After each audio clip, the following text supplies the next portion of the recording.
Hello বন্ধুরা, আমি আজকে দেখাবো কীভাবে আপনার ফ্রেন্ডের অ্যান্ড্রয়েড ফোন মানে যে কোনো অ্যান্ড্রয়েড ফোনের প্যাটার্ন কোড দেখতে পারেন। আসলে আমরা তো অনেকে দেখেছি ভাঙা যায়, তো সেটা না করে আমরা কীভাবে দেখতে পারি সেটা দেখবো আজকে। তো প্রথমে আপনার এই দুইটা নামাই নিতে হবে। আমি লিঙ্কটা আপনার ডিসক্রিপশনে দিয়ে দেবো, ভিডিওর ডিসক্রিপশনে অথবা লিঙ্কে আমি নিচে দিয়ে দিচ্ছি।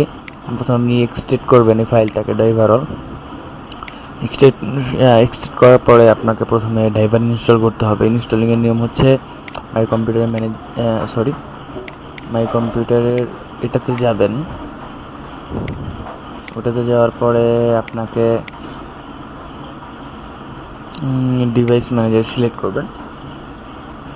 সিলেক্ট করার পরে লিগাল হার্ডওয়্যার চাপ দেওয়ার পরে আপনি এখানে এইভাবে ড্রাইভারগুলো সিলেক্ট করবেন।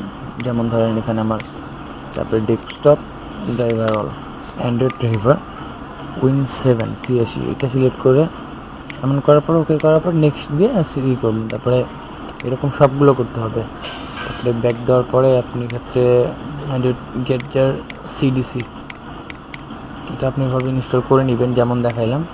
উইনএসবি একটু সবগুলো এখানে ইনস্টল করে নেবেন।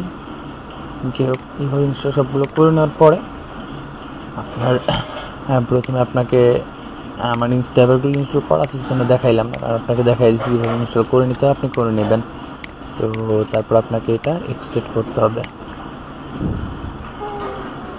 এটা মনে রাখবেন যে এক্সট্রেট করার পর আপনার ডিভাইসটা সবসময় বন্ধ করে রাখতে হবে। যেমন আমি 1 ঘন্টার জন্য বন্ধ করে রাখলাম ডিভাইসটি। তো তারপর আমাকে এটা আমি ডাবল ক্লিক করব। এর ভিতরে দেখবেন লোডার আছে, মিরাক্কেল লোডার ট্রিটমেন্ট করার পরে আপনি দেখতে পাবেন এখানে তো একটু দেরি হবে এবং unlock fix and read pattern দেওয়ার পরে এখানে আপনি স্টার্ট দিবেন। স্টার্ট দেওয়ার পরে ফোনটার আপনার ব্যাটারিটা খুলবেন। খোলার পরে ব্যাটারিটা লাগাবেন। লাগানোর পরে ভলিউম প্লাস বাটন চাপ দিয়ে আপনার কম্পিউটারের সাথে ফোনটা কানেক্ট করবেন। আমি তাই করতেছি।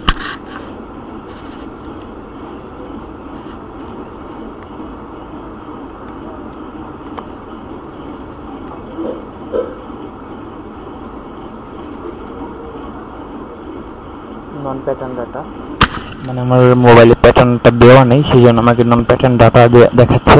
আপনার এখানে যখন দেখবেন দেওয়ার পরে আপনাকে দেখাবে, আপনার প্যাটার্ন থাকলে অবশ্যই দেখাবে। ঠিক আছে, আমার এটাতে প্যাটার্ন দেওয়া নাই। সো আপনি ট্রাই করবেন, 100% কাজ হবে। আজকের মতো এই পর্যন্তই, ধন্যবাদ।